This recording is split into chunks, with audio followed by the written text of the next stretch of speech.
A conclusão do Grande Prêmio da Hungria trouxe muitos temas a serem discutidos. A vitória frustrada de Leclerc, que terminou em quarto lugar em um GP como o da Hungria, onde é possível ultrapassar realisticamente apenas na curva 1 após os problemas enfrentados em seu carro, e também analisaremos as causas dos problemas de Leclerc. Precisamos falar da vitória de Norris sobre Piastri, portanto, essa vitória que também impulsiona o campeonato para a segunda metade da temporada. Um Piastri muito desapontado com a vitória frustrada. Devemos também falar do pódio de Russell, do confronto entre Verstappen e Hamilton, com Hamilton deixando a porta aberta e Verstappen que passou. Há muitos temas a serem abordados e faremos isso juntos neste vídeo.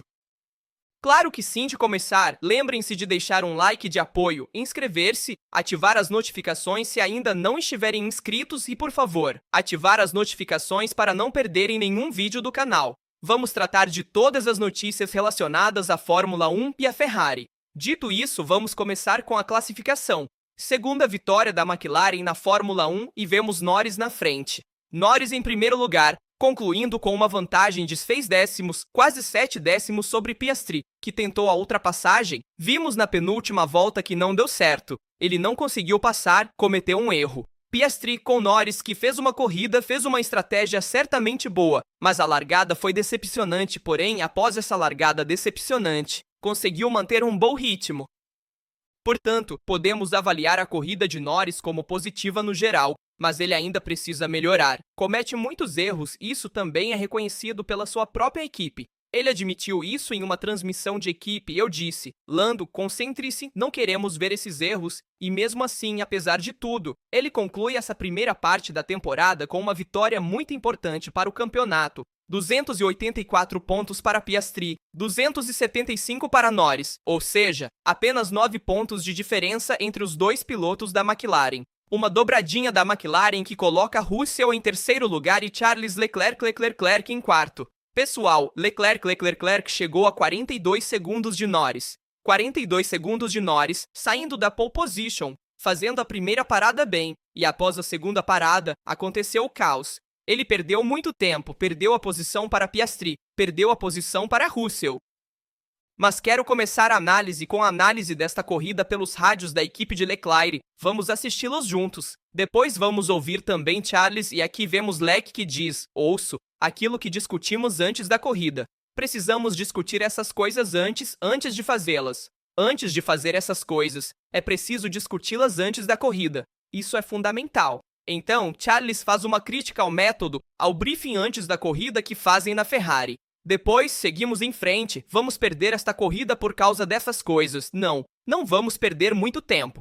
Já aqui, eles sabiam de um problema interno na própria Ferrari que acabou penalizando Charles após a segunda parada e vamos ao time mais icônico. Isso é tão frustrante. Perdemos toda a nossa competitividade e onde vocês deveriam me ouvir, precisam me ouvir. Eu teria encontrado uma maneira diferente de enfrentar e gerenciar esses problemas. Agora é simplesmente inguiável a máquina inguiável. É um milagre se terminarmos no pódio. E Soler, Charu não terminou no pódio. Perdeu até a posição para um Russell que no início da corrida ninguém dava como favorito e ninguém achava que Charles pudesse terminar fora do pódio. Chegou-se até a pensar em uma possível vitória de Charles, mas isso não aconteceu. Antes de dar minha opinião e fazer minha análise sobre o que disse Charles, a situação na Ferrari, quero primeiro ouvir o rádio de equipe de Leclerc. Depois vamos abordar também a situação da McLaren, falar sobre Hamilton e Verstappen, mas primeiro vamos ouvir o rádio do Charles junto com sua equipe. Isso é extremamente frustrante. Perdemos toda a competitividade. Este é o rádio de equipe mais icônico de Leclerc neste grande prêmio. Uma decepção única da minha parte da Ferrari, porque eles jogaram fora tudo. Objetivamente, era uma vitória possível, mas além de conquistar a vitória que era, sim, podia-se tentar vencer, mas não era garantido. Também porque consideramos que a McLaren jogava com duas pontas, tanto Piastri quanto Norris, enquanto a Ferrari, infelizmente, tinha apenas Leclerc lá na frente, forçando porque havia Hamilton, que foi forçado a partir da 12ª posição devido aos problemas na classificação que impediram de se classificar mais à frente. Então, a Ferrari jogou contra uma McLaren 1 contra 2, podemos dizer, Ferrari com Leclerc e McLaren contra Piastri e Norris. Já havia uma desvantagem a favor da McLaren, se quisermos, e porém já era uma situação difícil de gerenciar porque eles fizeram duas estratégias diferentes. Corretamente na equipe McLaren, acertaram tudo nesta corrida e então fizeram a estratégia de duas paradas com Piastri e de uma parada com Norris. Depois, revelou-se que a estratégia de Norris foi a certa, pois foi quem perdeu menos tempo na pista. Norris saiu mal, se viu, vamos lembrar, no início da corrida, preso atrás até mesmo de Alonso, e depois teve que ultrapassá-lo, e portanto também estava atrás de Russell, o que tornava a situação muito difícil. Norris pensou até em vencer esta corrida, apesar disso, arriscaram a estratégia com Norris, que conseguiu vencer. Piastri seguiu a mesma estratégia de Leclerc, então marcou homem a homem Leclerc, conseguiu fazer um undercut primeiro no início e depois parou após Piastri, apesar de na segunda parada ter parado depois de Piastri em relação às Leclerc. Conseguiu ultrapassá-los na pista porque Charles não tinha ritmo após a segunda parada e ele disse que enfrentaria o problema de forma diferente. Na minha opinião, a melhor coisa para Charles seria não parar naquele momento, fazer uma parada, tentar chegar até o fim com o pneu duro após a primeira parada e gerenciar o ritmo. Com certeza, nesse caso, Piastri não teria parado para a segunda parada, teria continuado e Norris os recuperaria. Isso é pouco, mas seguro, porque ele tem um pneu mais novo em comparação com os outros dois, mas nesse caso você deixava os dois pilotos da McLaren brigando entre si lá atrás e talvez você pudesse tirar vantagem e tentar ou vencer ou pelo menos conquistar um pódio. Esse era o objetivo mínimo de Leclerc.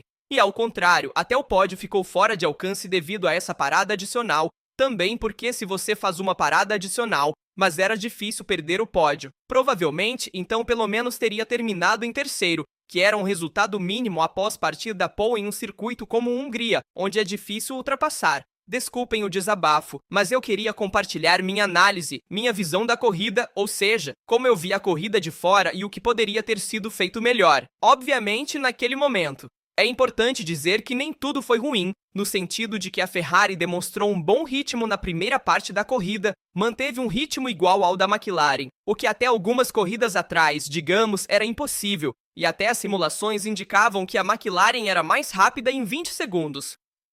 No final, ela se mostrou assim, mas na primeira parte da corrida parecia uma McLaren no nível de uma Ferrari, então na verdade podemos dizer que era uma Ferrari no nível de uma McLaren. Então essa coisa foi ótima e também nos pit stops eles foram muito bons. Na casa da Ferrari fizeram rapidamente, então há algumas coisas positivas, é preciso reconhecê-las. Também há algumas coisas negativas que são evidentes e demonstram a frustração que Leclerc teve na corrida, o que é absolutamente compreensível. Dito isso, devemos falar de mais uma vitória, obviamente da McLaren.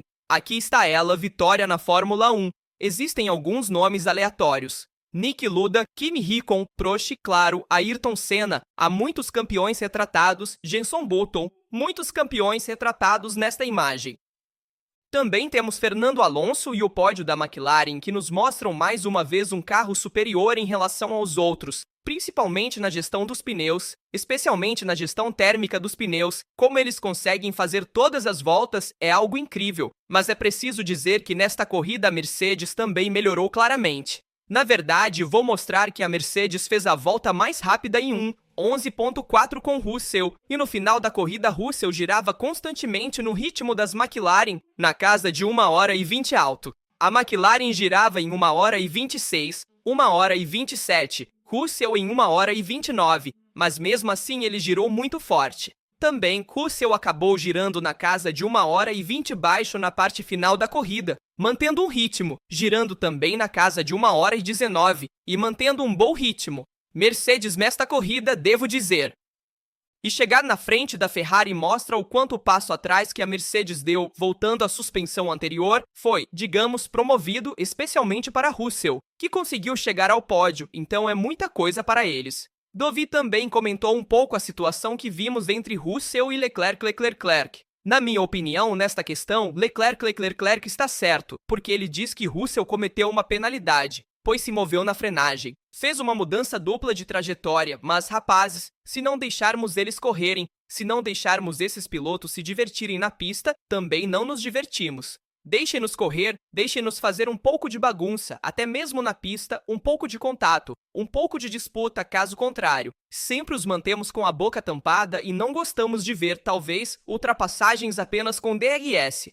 Queremos ver um pouco de lutas reais na pista, então. Gostei muito que Leclerc tenha sido defendido dessa forma.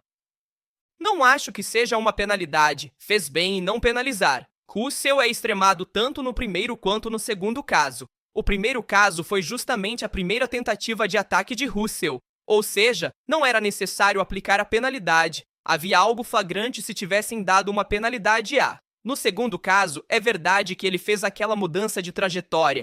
É verdade que até na curva 2 Charles exagerou, mas é assim mesmo. Um piloto deve dar o máximo para defender a posição, na minha opinião. Senão não chamamos de Fórmula 1, chamamos de Fórmula Kids, não sei. Ou seja, deixá-los correr na pista, na minha visão. Depois, claro, se houver jogadas claramente incorretas, aí sim penaliza-se. Exemplo, em 2021 houve muitos episódios entre Max, Verstappen e Hamilton bastante discutíveis. Alguns penalizáveis foram penalizados, outros penalizáveis que não foram penalizados. Mas tudo bem, faz parte, é assim mesmo. Então, eles deixam correr na pista. Parece uma Fórmula 1 um pouco sempre muito puxada, na minha opinião, nesse ponto de vista, ou seja, tentam penalizar demais. Vamos deixá-los correr um pouco mais e evitar esses rádios de equipe onde sempre se pede uma penalidade ao adversário. Ou seja, a FIA precisaria ser mais rigorosa nesse aspecto, que não houve realmente os pilotos. Assim, os pilotos também param de fazer esses rádios de equipe que também dão um pouco de incômodo. Vou mostrar também, com a visão das arquibancadas, a ultrapassagem do Russell sobre o Leclerc. Vamos ver juntos. Vejamos aqui das arquibancadas a parte da largada. Obviamente não se vê a ultrapassagem completa, mas depois R ultrapassou Charles e parecia algo realmente impossível no início da corrida. E ainda assim, olhem aqui a diferença no 62º giro. Charles terminou em 19,7 segundos lá na frente da dupla da McLaren. Então ele estava realmente muito atrás, com Russ que fez a volta mais rápida, depois passou Charles na pista. Vou mostrar para vocês também antes.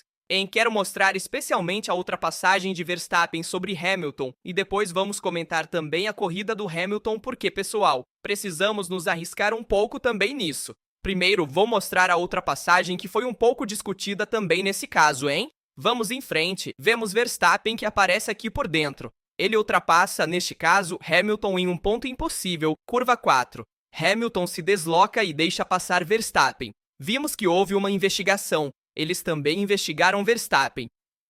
Neste caso, uma ultrapassagem um pouco arriscada de Verstappen. Ele exagerou naquela situação. Mas também Hamilton não deveria ter se deslocado. Deveria ter tentado permanecer na pista e fazer um pouco mais de corrida. Vi um Hamilton um pouco desanimado nesta corrida. Na verdade, ele saiu em 12º e terminou na 12ª posição. Uma corrida, temos que dizer, decepcionante para Hamilton, e isso também se conecta um pouco com a discussão que tivemos sobre Charles, no sentido de que se Leclerc tivesse saído na pole position com Hamilton em 3º ou 4º, teria sido outra corrida. A Ferrari poderia ter jogado com duas pontas lá na frente, tanto com Charles quanto com Hamilton. Poderiam diferenciar a estratégia, tentar bloquear um dos dois pilotos papaya e assim lutar concretamente pela vitória, gerenciando melhor o ritmo deles.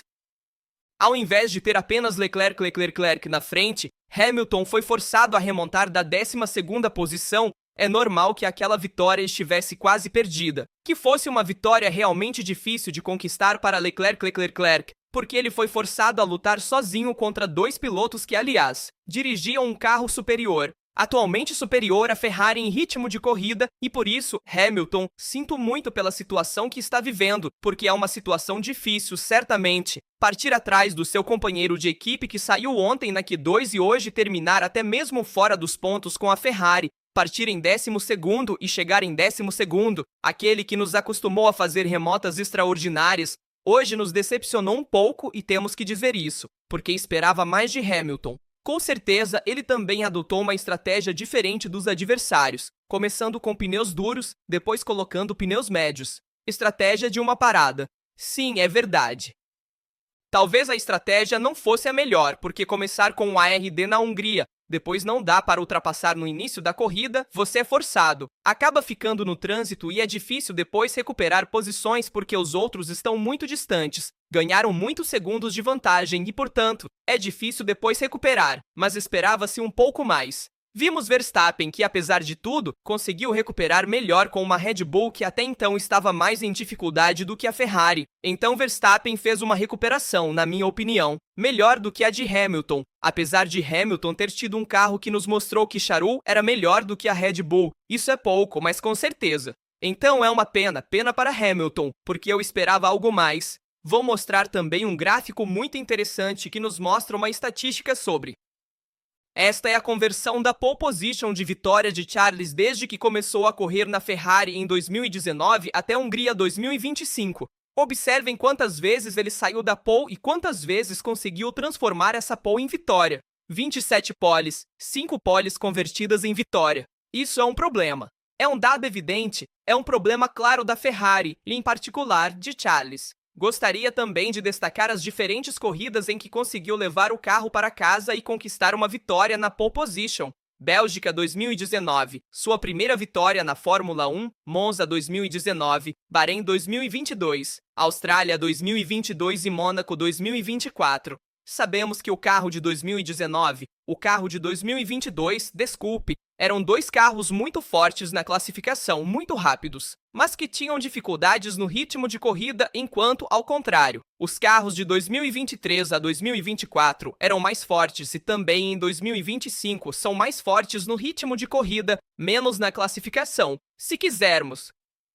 Mônaco 2024 é a única exceção, se quisermos, dos tempos modernos onde conseguiu fazer pole e vitória, mas Mônaco é difícil de ultrapassar e ainda a Hungria 2025 perde essa oportunidade para Charles. Um pouco é ele que não consegue converter essas vitórias, essas posições de ponta em vitória, porque é um pouco, na minha opinião, que ele sente uma certa pressão. Ele vê alguns fantasmas, ouvimos até no começo da corrida algo como o que são esses cortes, esses recortes? Parecia que ainda havia cortes no motor, não sei. Então, ele vive essa pressão constante entre sábado e domingo e, claro, o carro também não ajuda porque sempre tem problemas de confiabilidade que se mostraram desde que ele corre pela Ferrari desde 2019, principalmente quando a Ferrari larga na pole position. Vemos que há muitos problemas de confiabilidade. Primeiro, a confiabilidade do motor, ou seja, o motor que potencialmente poderia quebrar.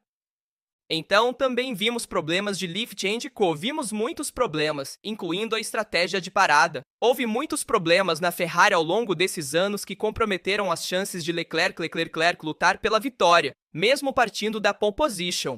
Dito isso, vimos uma ótima McLaren, uma Ferrari positiva, devo dizer, porque o comportamento da suspensão traseira foi bom e, apesar de a Black Car não ter vencido, foi um problema, na minha opinião, mais relacionado à própria monoposto na corrida que ela enfrentou. Então, falamos de combustível, freios principalmente, e a suspensão traseira funcionou bem na Ferrari, porque o ritmo foi bom. Ontem, na classificação, ela fez a pole show, então a monoposto era competitiva.